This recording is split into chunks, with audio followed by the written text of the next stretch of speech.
siguro sasama kami ni Tobirama. Naintindihan mo?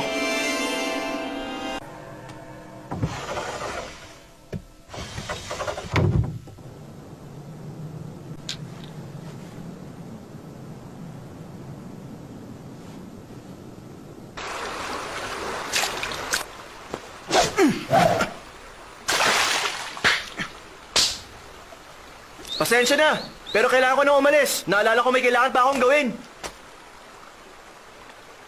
Ganun ba? Sobrang bilis nun. Papunta na siya ron ngayon.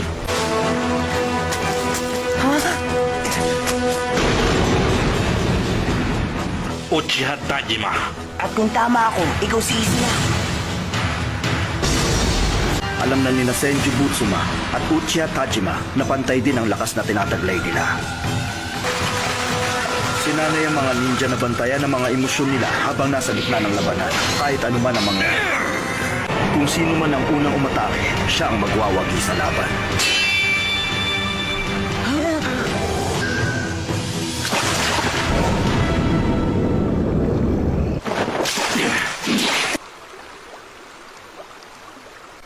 Hashirama, Ano yun?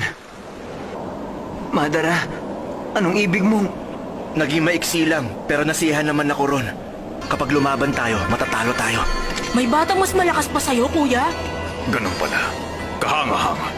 Mong sabihin sa akin sumuko ka na talaga. Sayang naman yung mga nasimulan na natin. Pero isa kang Senju. Ako, si Uchiha Madara.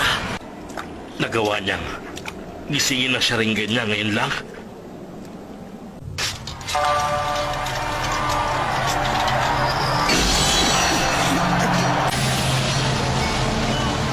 Pagkatapos nun, naglaban kami.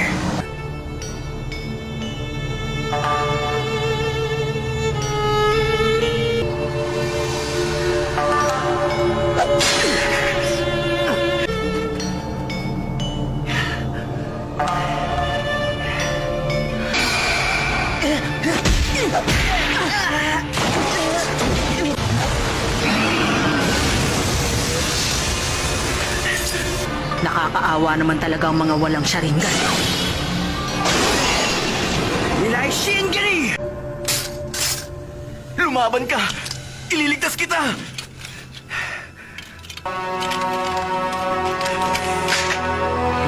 Hashirama! Huwag mong hayaan na. Maling lang kanila. Izuna!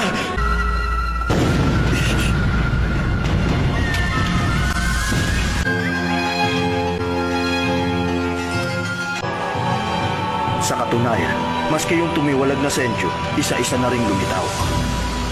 Patapos ang pangyayaring yun, doon na rin nagsimulang magbago si Madara. Noong panahong yun, nakuha na niya ang Eternal Mangekyo Sharingan. Ang mga matang yun. Ano nangyari kay Izuna? Hindi siya nakaligtas sa mga sugat na tinamo niya nung araw na yon. Kung gusto mong tulungan ang Uchiha, magdesisyon ka ng itigil ang labanan.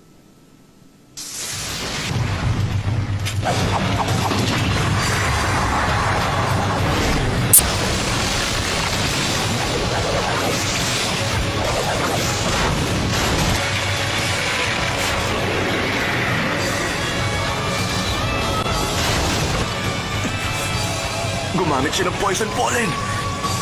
Tama na, Madara! Alam mo ang dahilan. Dahil pinaslang siya ng mga hayop na tulad niyo!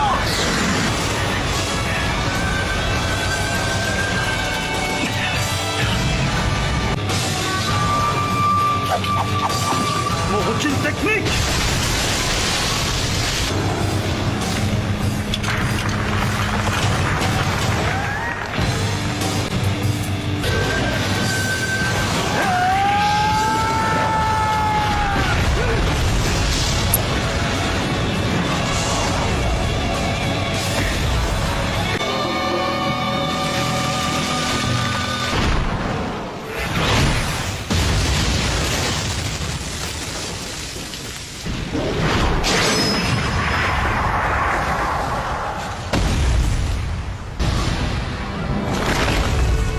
Madara, minsan na tayong naging magkaibigan.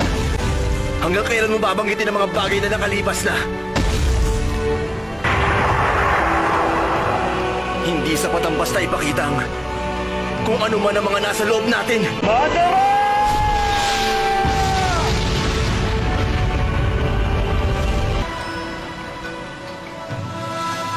Lumapat sa lupa ang likod ni Madara sa unang pagkakataon. Madara, katapusan mo na. Sandali, Tobirama. Mabuti pang tapusin mo na lang to, Hashirama. Hindi, meron pa rin. Siguro sa ngayon wala, pero magkakaroon uli yun. Sabihin mo, hindi ba pwedeng bumalik na lang tayo sa panahon ng kabataan natin? Buti pa, dito na lang tayo magtayo ng bayan natin. Puro kalokohan ng mga sinasabi ka. Tatapusin mo ang kapatid mo. O tatapusin mo ang sarili mo. Tama nga sila. Isa itong malaking kahibangan. Anong balak mo ngayon, kuya? Salamat sa iyo, Madara. Napatunayan ko ngayon na mabuti nga ang puso mo. Makinig ka, Tobirama. Iukit mo ang mga salitang to sa puso mo dahil ito na ang pinakauli kong sasabihin. Ipinagbabawal ko ang labanan sa pagitan ng Uchiha at Senju. Kaya mangako kayo sa ngalan ng ama nyo.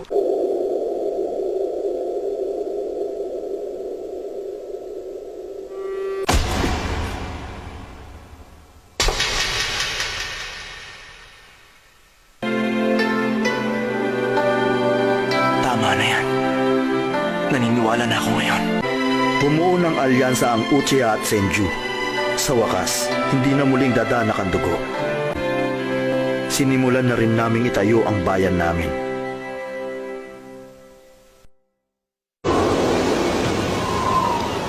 Para talaga yung isang panaginip.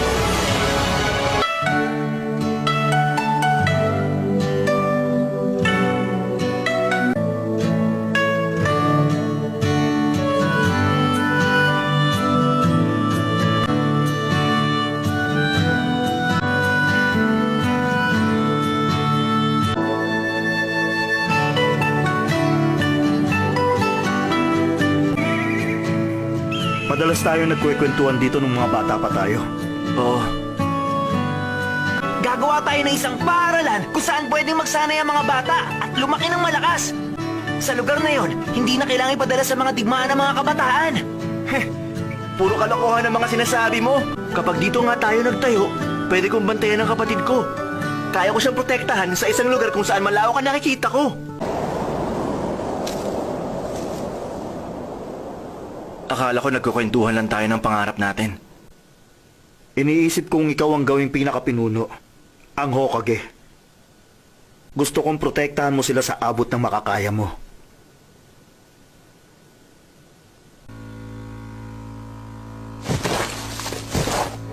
Kawarama.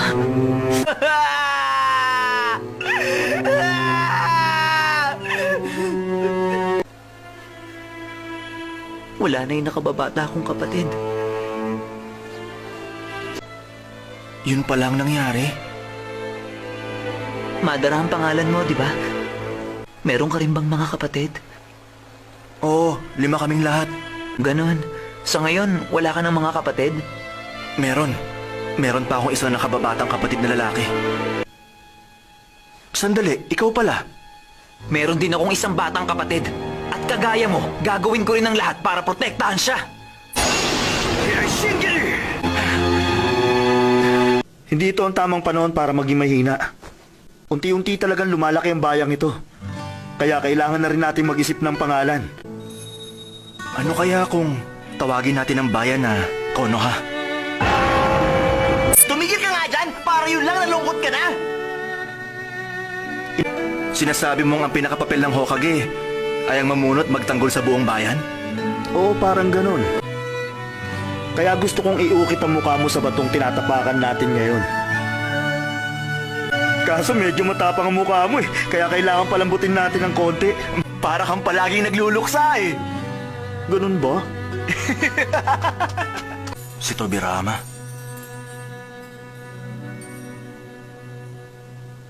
Bilang Hokage, hindi ikaw ang dapat na mamili noon. Ayos lang na gawing kandidato sa pagkapinuno si Madara.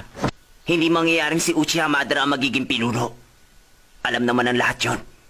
Bukod doon, hindi mo ba narinig yung mga usap?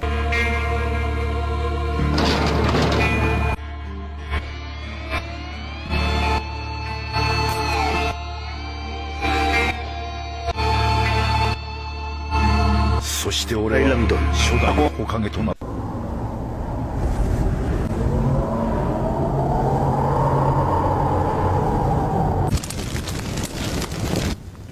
Ako ang naging pinakaunang Hokage. Nagsanib pwersa ang Uchiha at Senju para bumuo ng maayos na bayan. Ako ang naging unang Hokage ng bayang ito.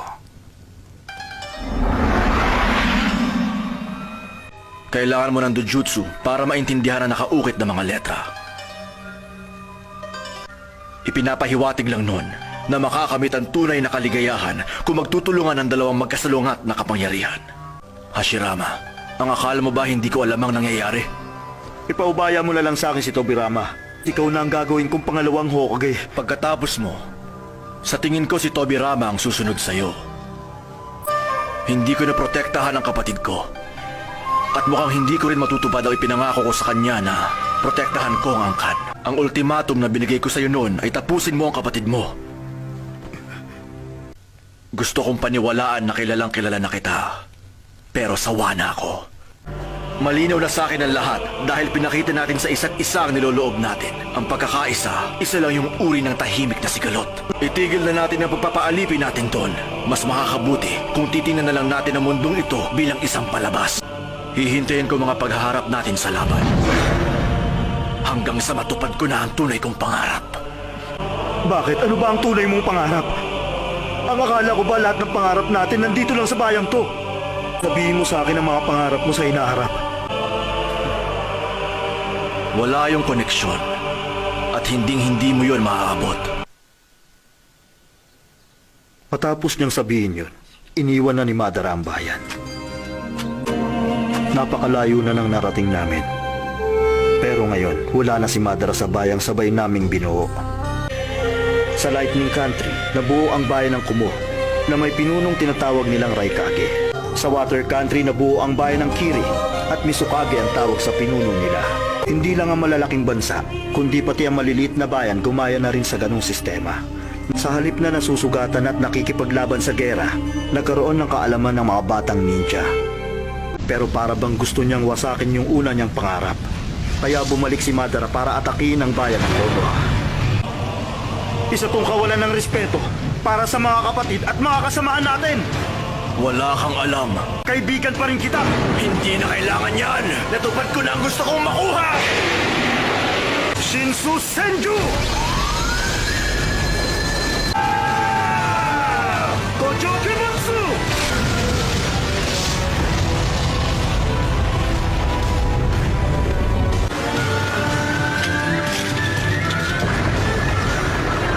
Gawa niyang tanggalin yung Susanoo.